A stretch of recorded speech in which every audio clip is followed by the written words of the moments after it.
പല സ്ഥലങ്ങളിൽ നിർബന്ധപൂർവ്വം മതപരിവർത്തനം പോലെയായിരുന്നു.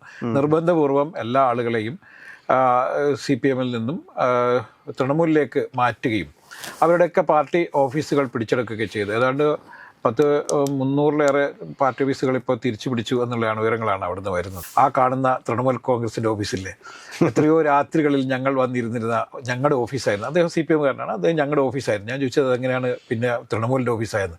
അത് ഒരു രാത്രിയിൽ അവർ പിടിച്ചെടുത്ത് അന്ന് രാത്രി തന്നെ അതിൻ്റെ പെയിൻ്റൊക്കെ മാറ്റി തൃണമൂലിൻ്റെ ഓഫീസാക്കി ബോർഡ് വെച്ച് അങ്ങനെ കീഴടക്കുകയായിരുന്നു. മനസ്സിൽ CPM-ഉം, പക്ഷേ അവിടെ പ്രവർത്തിക്കുന്നത് തൃണമൂലിൻ്റെ ആളുകളൊക്കെ ആയിട്ടായിരുന്നു. പക്ഷേ തൃണമൂൽ അവിടെ ഒരു സുപ്രഭാതത്തിൽ ഇല്ലാതാവുന്നു. ഈ തൃണമൂൽ ഒരിക്കലും അവിടെ പരാജയപ്പെടില്ല എന്നായിരുന്നു അവിടെയുള്ള CPM-കാർ പോലും കരുതിയിരുന്നത്. അല്ലെങ്കിൽ ഒരു തിരിച്ചുവരവില്ല എന്നുള്ള രീതിയിലായിരുന്നു CPM കരുതിയിരുന്നത്. പശ്ചിമ ബംഗാളിൻ്റെ ഒരു പ്രത്യേകത എന്ന് പറയുന്നത് ഒരു പാർട്ടിക്ക് അധികാരം നഷ്ടപ്പെട്ടാൽ ആ പാർട്ടി അവിടെ അസ്തമിക്കും എന്നുള്ളതാണ്. രാജേഷ് നമസ്കാരം. രാജേഷ്, വെസ്റ്റ് ബംഗാൾ CPM-നെ സംബന്ധിച്ചിട്ട് അധികാരത്തിൽ നഷ്ടപ്പെട്ടതോടുകൂടി അവരുടെ പാർട്ടി ഓഫീസുകൾ പലതും തൃണമൂൽ കോൺഗ്രസ് പിടിച്ചെടുക്കുന്ന ഒരു കാഴ്ച നമ്മൾ കണ്ടതാണ്. ഈ വെസ്റ്റ് ബംഗാളിൽ കൊൽക്കട്ടയിലുള്ള കമ്മ്യൂണിസ്റ്റ് പാർട്ടിയുടെ ഓഫീസിൽ ഞാൻ നേരിട്ട് പോയിട്ടുണ്ട്. ഞാൻ അവിടെ കണ്ടിട്ടുണ്ട്. പണ്ട് അവിടെ ഇപ്പോൾ PB മീറ്റിംഗ് ഒക്കെ നടന്നിരുന്ന സ്ഥലങ്ങളും ഇതൊക്കെ അന്ന് അവിടെ എന്നെ കൊണ്ട് കാണിക്കുകയൊക്കെ ചെയ്തിട്ടുണ്ട്. അവിടുത്തെ ഒരു ഓഫീസ് സെക്രട്ടറി ഉണ്ടായിരുന്നു. അന്ന് അതിൻ്റെ സംസ്ഥാന സെക്രട്ടറിയും അവിടെ ഉണ്ടായിരുന്നു. വെസ്റ്റ് ബംഗാളിൻ്റെ വളരെ ശോചനീയമായ ഒരു അവസ്ഥയിലായിരുന്നു അന്ന് പാർട്ടി ഓഫീസൊക്കെ ഉണ്ടായിരുന്നത്. പക്ഷേ ഇന്നിപ്പോൾ നമുക്ക് അറിയാൻ വേണ്ടി സാധിക്കുന്നത് വെസ്റ്റ് ബംഗാളിൻ്റെ ഒരുപാട് സ്ഥലങ്ങളിൽ നിന്ന് ഒരുപാട് ഓഫീസുകൾ, അതായത് തൃണമൂൽ കോൺഗ്രസ് കൈവശപ്പെടുത്തി വെച്ചിരുന്ന, അനധികൃതമായിട്ട് കൈവശപ്പെടുത്തി വെച്ചിരുന്ന പല ഓഫീസുകളും CPM തിരിച്ചു പിടിക്കുന്നു. CPM-ന് പുതിയൊരു ഉണർവുണ്ടായിരിക്കുന്നു. കാരണം അവിടെ സ്വതന്ത്രമായിട്ട് രാഷ്ട്രീയ പ്രവർത്തനം നടത്താൻ പറ്റുന്ന ഒരു സാഹചര്യത്തിലേക്ക് കാര്യങ്ങൾ പോയിരിക്കുന്നു. അതുകൂടാതെ തന്നെയുള്ള ഈ പലായനം സ്റ്റാർട്ട് ചെയ്തിട്ടുണ്ട് അവിടെ നിന്ന് ബംഗ്ലാദേശിലേക്ക് തിരിച്ച്. അതുകൊണ്ട് തന്നെ ബംഗ്ലാദേശിൽ നിന്ന് ഇന്ത്യയിലേക്കുള്ള നുഴഞ്ഞുകയറ്റത്തിനും കുറവുണ്ടായതായിട്ട് നമ്മൾ കാണേണ്ടതായിട്ടുണ്ട്. TMCയുടെ രാഷ്ട്രീയം അവിടെ അവസാനിക്കുമ്പോൾ രണ്ട് കാര്യം കൂടി പറയേണ്ടതുണ്ട്. അവിടെ സ്വതന്ത്രമായിട്ട് രാഷ്ട്രീയ പ്രവർത്തനം നടത്താൻ വേണ്ടിയിട്ടുള്ള അവസരം ഇനി കോൺഗ്രസിനും CPM-നും ഉണ്ടാകും എന്നുള്ളത് ഏറെ സന്തോഷം നൽകുന്ന കാര്യമാണ് എന്നെനിക്ക് തോന്നുന്നു. പശ്ചിമ ബംഗാളിനെ സംബന്ധിച്ചിടത്തോളം 34 വർഷക്കാലം അധികാരത്തിലിരുന്ന പാർട്ടിയായിരുന്നു CPM. പിന്നീട് സിന്ദൂരിലും നന്ദിഗ്രാമിലും വെടിവെപ്പുണ്ടാവുകയും കർഷകരുടെ മരണവുമായി ബന്ധപ്പെട്ട് ഉണ്ടായ കലാപങ്ങൾ, അവിടെ വലിയ രീതിയിലുള്ള തൃണമൂൽ കോൺഗ്രസ് നേതാവ് ഇപ്പോൾ ഈ അധികാരം പിടിച്ചെടുത്ത സുധേന്ദു അധികാരി അന്ന് തൃണമൂൽ കോൺഗ്രസിൻ്റെ വളരെ തീപ്പൊരി നേതാവായിരുന്നു. അതുപോലെ തന്നെ മമതാ ബാനർജിയും. ഒരുപക്ഷെ മമതാ ബാനർജിയുടെ ഏറ്റവും വലിയ കരുത്ത് എന്ന് പറഞ്ഞാൽ സുധേന്ദു അധികാരിയായിരുന്നു. സുധേന്ദു അധികാരി നന്ദിഗ്രാമിലും അതുപോലെ തന്നെ സിന്ദൂരിലും വലിയ രീതിയിലുള്ള കർഷക പ്രക്ഷോഭം അഴിച്ചുവിടുകയും അതിൻ്റെ ഫലമായിട്ടാണ് അവിടുത്തെ CPM പ്രവർത്തകർ ഒന്നടങ്കം തൃണമൂലിലേക്ക് മാറുകയൊക്കെ ചെയ്തത്. പല സ്ഥലങ്ങളിലും നിർബന്ധപൂർവ്വം മതപരിവർത്തനം പോലെയായിരുന്നു. നിർബന്ധപൂർവ്വം എല്ലാ ആളുകളെയും CPM-ൽ നിന്നും തൃണമൂലിലേക്ക് മാറ്റുകയും അവരുടെയൊക്കെ പാർട്ടി ഓഫീസുകൾ പിടിച്ചെടുക്കുകയൊക്കെ ചെയ്തു. ഏതാണ്ട് 300-ലേറെ പാർട്ടി ഓഫീസുകൾ ഇപ്പോൾ തിരിച്ചു പിടിച്ചു എന്നുള്ളതാണ് വിവരങ്ങളാണ് അവിടുന്ന് വരുന്നത്. അപ്പോൾ ഞാൻ ഈ ബാറ്റ നഗറിലേക്ക് പോകുന്ന വഴിയിൽ ഒരു വലിയ മാർക്കറ്റുണ്ട്. ആ മാർക്കറ്റ് കഴിഞ്ഞ് കുറച്ചും കൂടി മുന്നോട്ട് പോയി കഴിഞ്ഞാൽ ലെഫ്റ്റിലേക്കുള്ള വഴിയിൽ വലിയ മലയാളികൾ ഒരുപാട് ആളുകൾ താമസിച്ചിരുന്ന, നേരത്തെ മലയാളികൾക്കൊക്കെ അവിടെ ഫ്ലാറ്റ് സമുച്ചയങ്ങളൊക്കെ കൊടുത്തിരുന്ന സ്ഥലമുണ്ട്. അതിലൂടെ നടന്നു പോകുന്ന സമയത്ത് മലയാളിയായ ഒരു സുഹൃത്ത് എന്നോട് പറഞ്ഞു, ആ കാണുന്ന തൃണമൂൽ കോൺഗ്രസിൻ്റെ ഓഫീസില്ലേ, എത്രയോ രാത്രികളിൽ ഞങ്ങൾ വന്നിരുന്നിരുന്ന ഞങ്ങളുടെ ഓഫീസായിരുന്നു. അദ്ദേഹം CPM-കാരനാണ്, അദ്ദേഹം ഞങ്ങളുടെ ഓഫീസായിരുന്നു. ഞാൻ ചോദിച്ചത് എങ്ങനെയാണ് പിന്നെ തൃണമൂലിൻ്റെ ഓഫീസായിരുന്നു. അത് ഒരു രാത്രിയിൽ അവർ പിടിച്ചെടുത്ത് അന്ന് രാത്രി തന്നെ അതിൻ്റെ പെയിൻ്റൊക്കെ മാറ്റി തൃണമൂലിൻ്റെ ഓഫീസാക്കി ബോർഡ് വെച്ച് അങ്ങനെ കീഴടക്കുകയായിരുന്നു എന്നാണ്. അങ്ങനെ പശ്ചിമ ബംഗാളിൻ്റെ നിരവധി പ്രദേശങ്ങളിലുള്ള CPM-ൻ്റെ ഓഫീസുകൾ പിടിച്ചെടുത്തു. അതുപോലെ തന്നെ ആളുകളെ ഗുണ്ടാകൾ വളരെ മൃഗീയമായി മർദ്ദിക്കുകയൊക്കെ ചെയ്ത് പലരും അവിടുന്ന് പലായനം ചെയ്തു. നിരവധി ആളുകൾ പിന്നീട് കേരളത്തിലേക്ക് തൊഴിൽ തേടി വന്നു. അങ്ങനെ CPM-ൻ്റെ മനസ്സിൽ CPM-ഉം, പക്ഷേ അവിടെ പ്രവർത്തിക്കുന്നത് തൃണമൂലിൻ്റെ ആളുകളൊക്കെ ആയിട്ടായിരുന്നു. പക്ഷേ തൃണമൂൽ അവിടെ ഒരു സുപ്രഭാതത്തിൽ ഇല്ലാതാവുന്നു. ഈ തൃണമൂൽ ഒരിക്കലും അവിടെ പരാജയപ്പെടില്ല എന്നായിരുന്നു അവിടെയുള്ള CPM-കാർ പോലും കരുതിയിരുന്നത്. അല്ലെങ്കിൽ ഒരു തിരിച്ചുവരവില്ല എന്നുള്ള രീതിയിലായിരുന്നു CPM കരുതിയിരുന്നത്. പക്ഷേ CPM-ൻ്റെ മുഖപത്രത്തിൽ ആദ്യമായി 15 വർഷത്തിന് ശേഷം ആദ്യമായി സർക്കാർ പരസ്യം വന്നിരിക്കുന്നു ഇന്നലെ. അത് വലിയ വാർത്തയായിട്ടാണ് അവിടെ പറഞ്ഞുകൊണ്ടിരിക്കുന്നത്. ദീർഘകാലമായി CPM-ന് അവിടെ ഒരു കാലത്തും പ്രവർത്തനങ്ങൾ നടത്താൻ പറ്റില്ല. ആ പത്രത്തിന് അവിടെ ഒരു അതിജീവനം ഉണ്ടായിരിക്കുന്നു. മാത്രമല്ല അവിടെയുള്ള CPM പ്രവർത്തകർക്കിടയിൽ വലിയ ആവേശം ഉണ്ടായിരിക്കുന്നു നമ്മൾ കാണണം. സ്വാഭാവികമായിട്ടും അങ്ങനെയല്ല വേണ്ടിയിരുന്നത്. കാരണം ദീർഘകാലത്തെ 15 വർഷക്കാലത്തെ ദീദി ഭരണം അവസാനിക്കുമ്പോൾ അവിടെ CPM-ന് ഏതെങ്കിലും തരത്തിൽ പുനരുജ്ജീവനം ഉണ്ടോ എന്നുള്ള ഒരു സംശയമുണ്ടായിരുന്നു എല്ലാവർക്കും. കാരണം BJP അധികാരത്തിൽ വരികയാണെങ്കിൽ, സുവേന്ദു അധികാരി അധികാരത്തിൽ വരികയാണെങ്കിൽ തീർച്ചയായും അത് CPM-ന് വലിയ രീതിയിൽ വീണ്ടും തിരിച്ചടിയാകുമെന്നൊക്കെ. പക്ഷേ നേരെ തിരിച്ചാണ് സംഭവിച്ചുകൊണ്ടിരിക്കുന്നത്. അവിടുത്തെ ഒരു പ്രധാന ശത്രു CPM-ൻ്റെത് തൃണമൂൽ കോൺഗ്രസ് ആയിരുന്നു എന്നുള്ളതാണ്. ഇപ്പം ഇന്നലെ മമതാ ബാനർജി ഒരു പ്രസ്താവന ഇറക്കിയിട്ടുണ്ട്, BJP-ക്കെതിരെ പ്രതിപക്ഷ ഐക്യം വേണമെന്ന്. ഇന്നേ വരെ ഒരു ഐക്യത്തിനും തയ്യാറാവാത്ത, ദേശീയ തലത്തിൽ തന്നെ കോൺഗ്രസിനൊപ്പം ചേരാൻ സാധ്യമല്ല എന്ന് പ്രഖ്യാപനം നടത്തിയ, അല്ലെങ്കിൽ കോൺഗ്രസും CPM-ഉം ഒരുമിച്ച് ചേർന്നപ്പോൾ അതിനെ ഏറ്റവും വലിയ രീതിയിൽ എതിർത്തിരുന്ന മമതാ ബാനർജിയാണ് ഇന്നലെ പറയുന്നത് പ്രതിപക്ഷ ഐക്യം വേണം എന്നുള്ളത്. കാരണം മമതാ ബാനർജിക്ക് അവിടെ ഒരു തരത്തിലും തിരിച്ചു വരാൻ പറ്റാത്തൊരു രാഷ്ട്രീയ സാഹചര്യമാണ് ഇന്നലെ മുതൽ ഉണ്ടായിരിക്കുന്നത് കൊണ്ടാണ് മമതാ ബാനർജി ആ ആവശ്യം ഉന്നയിക്കുന്നത്. ഒരു പക്ഷേ ഈ ഒരു 5 വർഷക്കാലം കൊണ്ട് അവിടെ മമതാ ബാനർജിയുടെ പാർട്ടിയിലേക്ക് പോയ നിരവധി CPM പ്രവർത്തകർ വീണ്ടും CPM-ലേക്ക് തന്നെ തിരിച്ചു വരുന്ന ഒരു രാഷ്ട്രീയ സാഹചര്യം അവിടെ ഉണ്ട് എന്ന് നമ്മൾ മനസ്സിലാക്കുന്നു. ഇത്തരം ഒരു സാഹചര്യം നേരത്തെ തന്നെ പറഞ്ഞിട്ടുണ്ട്. അതായത് പശ്ചിമ ബംഗാളിൻ്റെ ഒരു പ്രത്യേകത എന്ന് പറയുന്നത്, ഒരു പാർട്ടിക്ക് അധികാരം നഷ്ടപ്പെട്ടാൽ ആ പാർട്ടി അവിടെ അസ്തമിക്കും എന്നുള്ളതാണ്. ഇപ്പോൾ കോൺഗ്രസിൻ്റെ കീഴിൽ ദീർഘകാലം ഭരണത്തിലിരുന്ന പശ്ചിമ ബംഗാളിൽ പിന്നീട് ഉണ്ടാകുന്ന കാഴ്ച എന്ന് പറയുന്നത് CPM ഭരണത്തിലേറുന്നു. CPM ഭരണത്തിലേറിയതിന് ശേഷം അവിടെ കോൺഗ്രസിന് പ്രവർത്തിക്കാനുള്ള സാഹചര്യം ഉണ്ടായിരുന്നില്ല.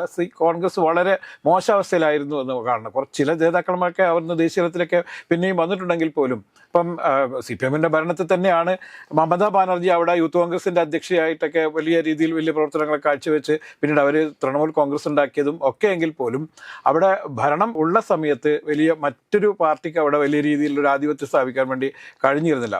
ഒരു പാർട്ടി അവസാനിക്കുമ്പോഴാണ് മറ്റൊരു പാർട്ടി ഉദയം ചെയ്യുന്നത്. ഇതൊരു റൗണ്ട് പൂർത്തിയായി കഴിഞ്ഞു, BJP വരെ എത്തിക്കഴിഞ്ഞു. ഇനി അവിടെ സാധ്യത എന്ന് പറയുന്നത് കോൺഗ്രസിനും അതുപോലെ തന്നെ CPM-നുമാണ്. അല്ല, ഈ CPM-ന്റെ കാര്യം പറയുമ്പോഴത്തേക്കാണെന്ന് വെച്ചാൽ നമ്മൾ ഇപ്രാവശ്യം CPM-ന്റെ വെസ്റ്റ് ബംഗാളിലെ സ്ഥാനാർത്ഥി പട്ടിക എടുത്ത് പരിശോധിക്കുന്ന സമയത്ത് ഒരുപാട് യുവാക്കളുണ്ടായിരുന്നു. അത് വലിയ പ്രതീക്ഷയാണ്, പോലെയുള്ള ഒരുപാട് വലിയ പ്രതീക്ഷകളാണ്. അവർ നല്ല കൃത്യമായിട്ട് തന്നെയുള്ള ഒരു ആശയപരമായിട്ട് തന്നെ കമ്മ്യൂണിസ്റ്റ് ഐഡിയോളജി പറഞ്ഞുകൊണ്ട് തന്നെയാണ് അവർ വോട്ട് പിടിക്കുന്നത്. എനിക്ക് തോന്നുന്നു അവരുടെ CPM അവരുടെ ശക്തി തിരിച്ചു പിടിക്കാനായിട്ടുള്ള സാധ്യതകൾ നമുക്ക് തള്ളിക്കളയാൻ വേണ്ടി പറ്റില്ല. പിന്നെ വേറൊരു കാര്യം എന്താ വെച്ചാൽ CPM അവിടെ ഭരിച്ചുകൊണ്ടിരിക്കുന്ന സമയത്തും ഒരു ഏകപക്ഷീയ വിജയമൊന്നുമല്ല CPM-ന് ഉണ്ടായിക്കൊണ്ടിരുന്നത്. കാരണം കോൺഗ്രസിനും സീറ്റുകൾ കിട്ടുമായിരുന്നു.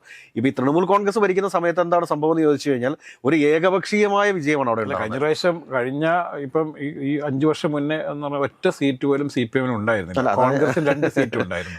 കാരണം അവർ ഒരുമിച്ചായിരുന്നു തെരഞ്ഞെടുപ്പ്.